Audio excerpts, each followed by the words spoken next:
Welcome to Crime, Corruption, and Cocktails, the true crime podcast where we look at cases of corruption and negligence and examine their historical and cultural implications. Today, I'm drinking a glass of white wine. What are you having, Jenny?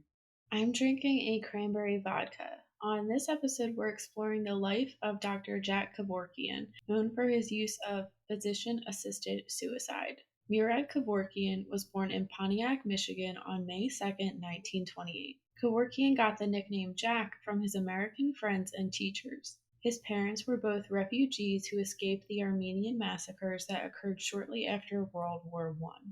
His parents were strict and religious and worked hard to make sure their three children were obedient Christians. Kevorkian, however, had trouble reconciling what he believed were conflicting religious ideas. His family regularly attended church, and Kevorkian often railed against the ideas of miracles and an all knowing God in his weekly Sunday school classes. If there were a God who could make his son walk on water, Kevorkian insisted, he would also have been able to prevent the Turkish slaughter of his entire extended family. Kevorkian debated the idea of God's existence every week until he realized he would not find an acceptable explanation to his questions and stopped attending church entirely by the age of 12. His parents had high academic expectations of their children, and as their only son, Kevorkian had even more pressure. However, he was a strong student that enjoyed reading and art. He also enjoyed debating with his teachers. He was placed in advanced classes, and at the age of 17, he graduated high school with honors. He attended the University of Michigan with hopes to study engineering, but he lost interest quickly and switched to biology with hopes of going to medical school. In 1952, he graduated from medical school with a specialty in pathology, and in 1953, he served 15 months as an Army medical officer in the Korean War, then finished his service in Colorado. During his residency, Kevorkian showed a strong interest in the acts of death and dying. He made regular visits to terminally ill patients, photographing their eyes in an attempt to pinpoint the exact moment of death and to help physicians understand when resuscitation was useless, and to help differentiate between coma, shock, fainting, and death. He wasn't afraid to share his controversial views, including proposing that death row inmates be used as the subjects of medical experiments while they were still alive. In 1958, he advocated his view in a paper presented to the American Association for the Advancement of Science. This earned him the disdain of colleagues, the nickname Dr. Death, and an ejection from the University of Michigan residency program. He continued his residency elsewhere and proposed that doctors transfuse the blood of corpses into injured soldiers. His research was highly successful, and he thought his work would help injured soldiers in battle when a blood bank was not accessible. He was so confident in his work that he pitched his research to the Pentagon and was eventually denied a federal research grant. This solidified his place as an outsider in the medical community. Kevorkian contracted hepatitis C during his research for this project. After qualifying as a specialist in 1960, Kevorkian moved around the country and published more than 30 professional journal articles and booklets about his philosophy on death before setting up his own clinic near Detroit, Michigan. This business ultimately failed, and Kevorkian moved to California for work.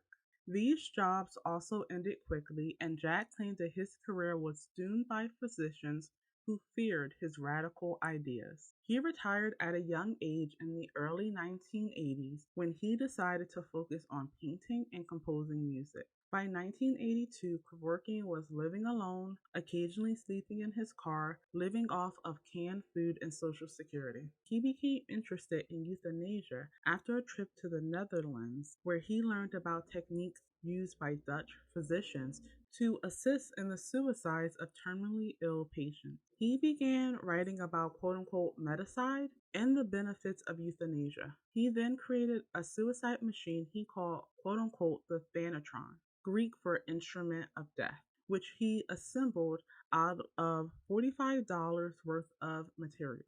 The Thanatron consisted of three bottles that delivered successive doses of fluid. First, a saline solution, followed by a painkiller, and finally, a fatal dose of the poison potassium chloride. Patients who were ill could even administer the lethal dose of poison themselves. He advertised in Detroit newspapers for a obituarium where terminally ill people could receive quote unquote death counseling. Media attention led to the first of his Medicide clients, Janet Atkins, a 54-year-old woman with Alzheimer's, to contact him. Atkins was a member of the Hemlock Society, an organization that advocates voluntary euthanasia for terminally ill patients before she became ill. After she was diagnosed with Alzheimer's, Atkins began searching for someone to end her life before the degenerative disease took full effect. In 1990, Kevorkian assisted Atkins in ending her life. He called several churches, nursing homes, funeral homes, and other facilities, but they would not let the procedure take place there. Instead, the procedure had to take place on a bed inside his 1968 Volkswagen van parked in a campground near his home in Michigan. Kevorkian attached the IV, and Atkins administered her own painkiller and then the poison. Within 5 minutes, Atkins died of heart failure. He then called the police, who arrested and briefly detained him. He was charged with Atkins' murder, but the case was later dismissed. Like so many families that would follow, Janet Atkins' family publicly thanked Dr. Kavorkian for helping to end her suffering.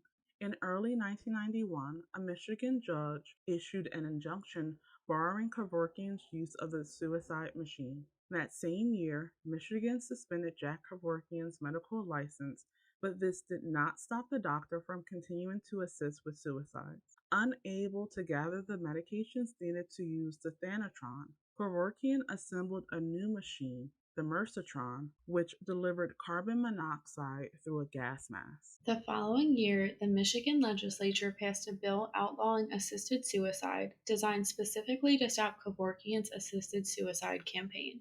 As a result, Kevorkian was jailed twice that year. He was bailed out by lawyer Jeffrey Feger, who helped Kevorkian escape conviction by successfully arguing that a person may not be found guilty of criminally assisting a suicide if they administered medication with the quote, intent to relieve pain and suffering, end quote, even if it did increase the risk of death. In 1998, the Michigan legislature enacted a law making assisted suicide a felony punishable by a maximum 5-year prison sentence or a $10,000 fine. They also closed the loophole that allowed Kevorkian's previous acquittals. Yet Kevorkian continued to assist patients. That same year, he mailed a tape he'd made of the death of Thomas Yauch to the CBS TV news program 60 Minutes. Yauch suffered from Lou Gehrig's disease, an incurable disease that destroys an individual's muscles, and had requested Kevorkian's help. Yauch had lost the use of his arms and legs, had trouble speaking, and was in immense pain even when breathing and swallowing.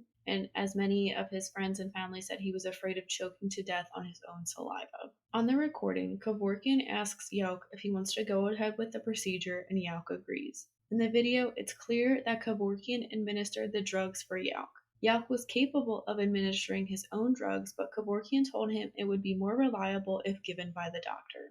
During the broadcast, Kevorkian shared that he viewed euthanasia and physician-assisted suicide as an American right and essentially dared the courts to pursue him legally, stating that they'd prove who was right. Prosecutors took notice, this time bringing a second-degree murder charge against Kevorkian, since Yauch did not administer the drugs himself. On March 26, 1999, a jury in Oakland County, Michigan, convicted Jack Kevorkian of second-degree murder and the illegal delivery of a controlled substance. That April, he was sentenced to 25 years in prison with the possibility of parole. During the next 3 years, Kevorkian attempted to pursue the conviction in an appeals court. His request was refused. Lawyers representing Kevorkian sought to bring the case to the U.S. Supreme Court, but that request was also declined. He was released for good behavior in 2007 after serving 8 years in prison. He promised not to assist in any more suicides.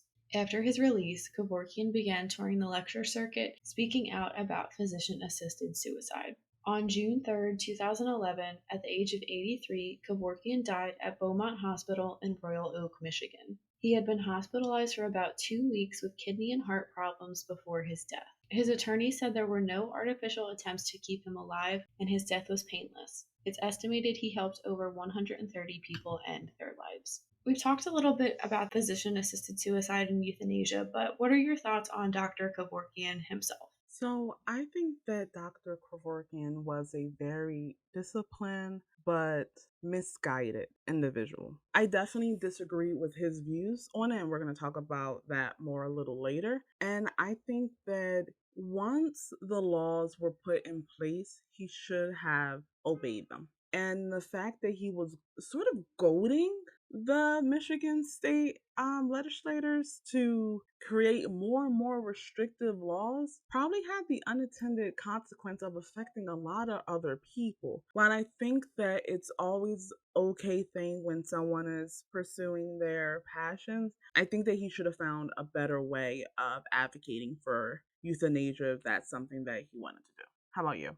I also have some mixed feelings on him. He seems like a very cocky, stubborn person, but like you said, Del, he's very disciplined, and he to me is the epitome of like the head over the heart. And I really respect that because he didn't let his emotions really get in the way of his work and his research. And not a lot of people are like that. And we need people like that. I support euthanasia and physician assisted suicide, which again, we are going to talk about more in depth a little later.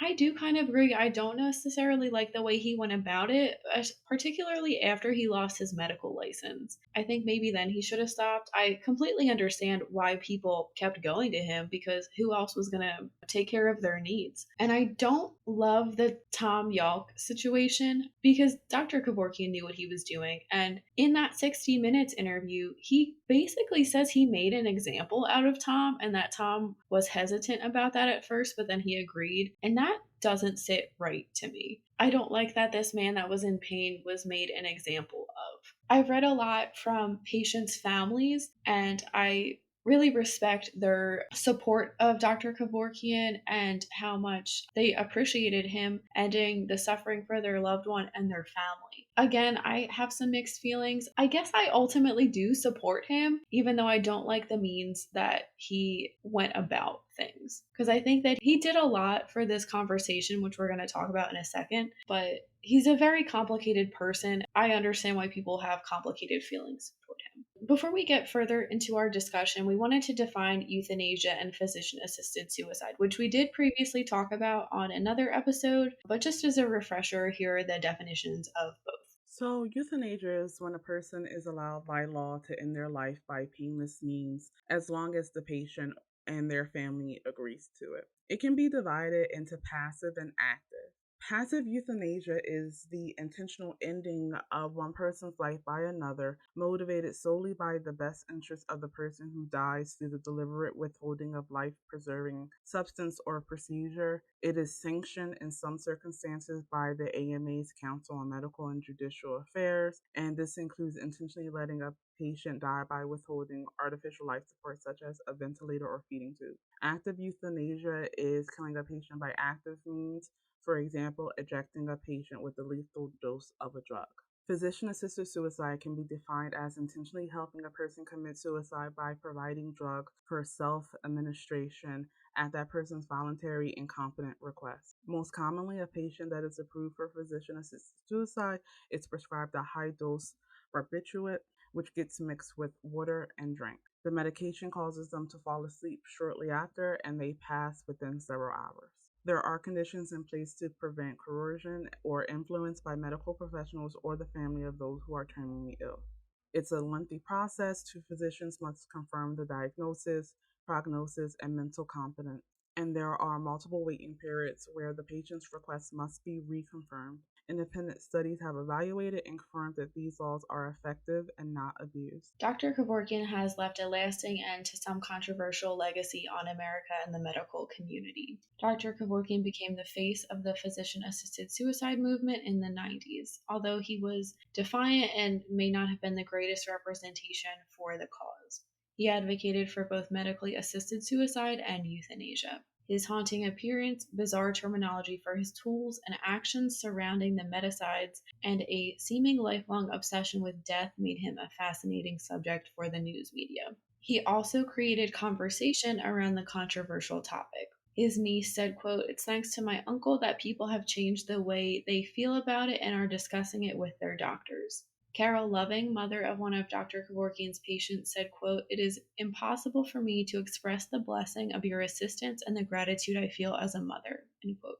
Kevorkian became close with many of his patients' families who staunchly supported him, and they even asked to support his legal bills. The 2014 Medscape Ethics Report, a survey of 17,000 US doctors, found that 54% of doctors surveyed think physician assisted suicide should be permitted, and this was up 8 percentage points from the 2010 survey. He's seen as a hero to some and a villain to others.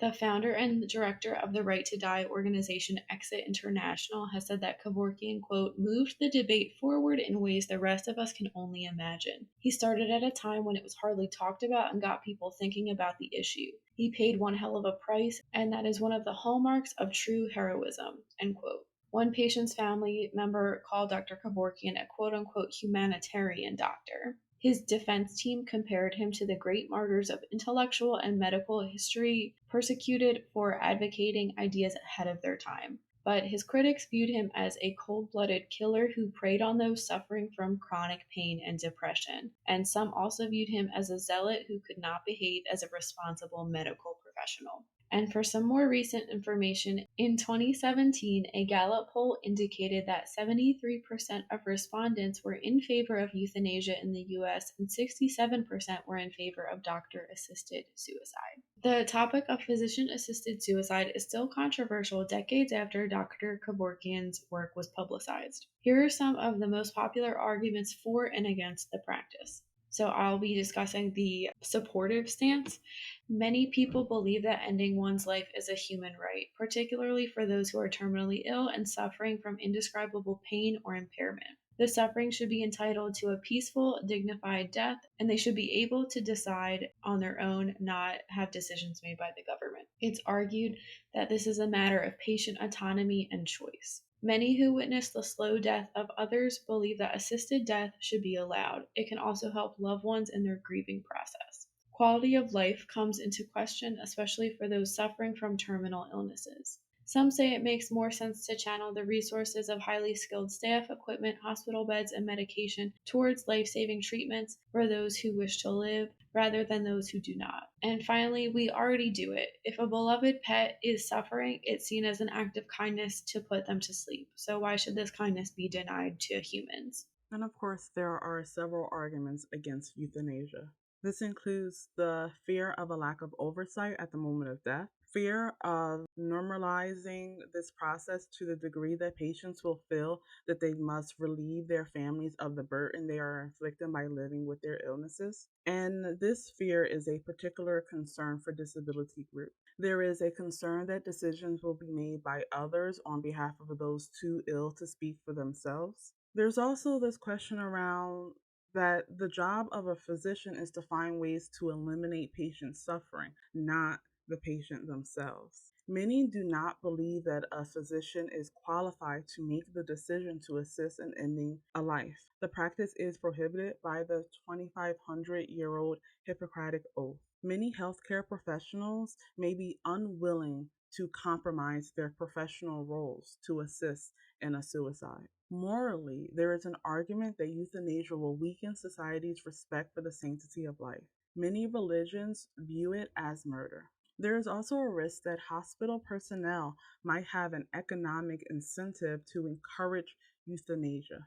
Mental illness may play a role in an individual's choice of physician assisted suicide, and so there's a question of the competency of the patient to consent to this. And the final thing is that there are hospice and palliative care services that can be offered.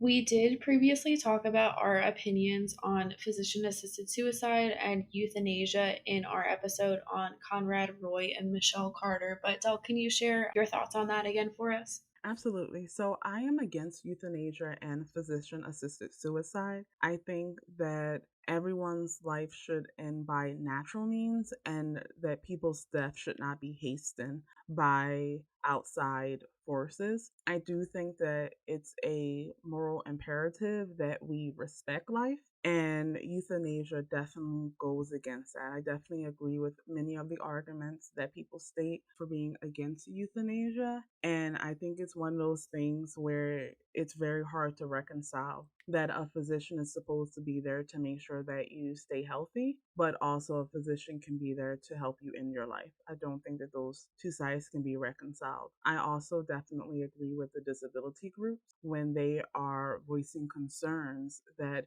euthanasia can be used as a way to eliminate certain disabilities. How about you? So I do support physician assisted suicide and euthanasia, but I will say I do agree with a lot of the arguments against it, or at least I'm very understanding, particularly the disability rights groups and the argument about being like a potential economic incentive. I would never have thought about that. So I do see where those groups are coming from, and it definitely adds to my support of like restriction of euthanasia and physician assisted suicide. But for me personally, it really comes down to quality of life and having a right to deciding how you'd like to die and deciding, I guess, when you'd like to go. The cases that we talked about, Thomas Yoke and Janet Adkins, they weren't going to get better. So I understand why they would want to pass peacefully before they had to suffer even more. So that's kind of what comes down to it for me, this quality of life argument, and that it should be a right and a patient's choice. So that leads us to, where is euthanasia and physician assisted suicide legal? Medically assisted death is legal in several areas of the world.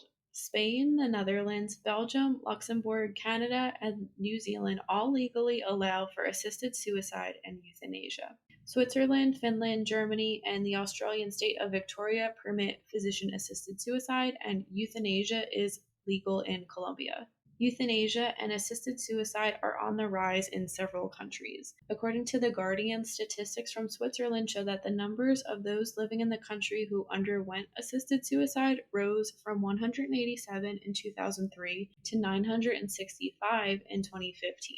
In the Netherlands, a majority of those who died by assisted suicide or euthanasia were living with cancer. And something that could be troubling, and I would say is definitely an argument against physician assisted suicide, would be that suicide tourism exists, meaning people traveling from other countries for assisted suicide purposes. So, the U.S. states of Oregon, Washington, Vermont, Maine, Hawaii, California, Colorado, and New Jersey, and the District of Columbia allow eligible terminally ill patients to legally seek medical assistance in dying. However, even where legally entitled to receive the information and assistance with exercising this right, some hospitals forbid physicians from doing so. Where do you see physician assisted suicide and euthanasia moving in America in the future? So, I think that euthanasia and physician assisted suicide are going to go along the same lines of abortion, where more liberal states are going to allow euthanasia and the more conservative states are going to outlaw it. And I think that on a federal level, I don't see a euthanasia bill passing. Not at this point in time. How about you? I agree. I think more states will probably allow it, but I don't think it will ever be completely normalized and accepted. And I know that's an argument against it, but I just don't see that ever happening to the point where it's so normal that everyone that's in a hospital that has some type of terminal illness is offered these services. I can't see that happening. I wonder if, maybe if this goes on the rise, if other types of end of life care will improve, like palliative care and hospice care. But I kind of don't see that happening either at kind of the place we're at now. I think it should definitely. And I think more people do need to talk about end of life care and death. That wraps up this week's case. Thank you for listening. Let us know in the comments what you think about Dr. Kavorkian and assisted suicide. You can read more about this case and how to support us in the links below. We will be back next week with a brand new episode focused on the murder of Tejano music star Selena. As always, stay safe.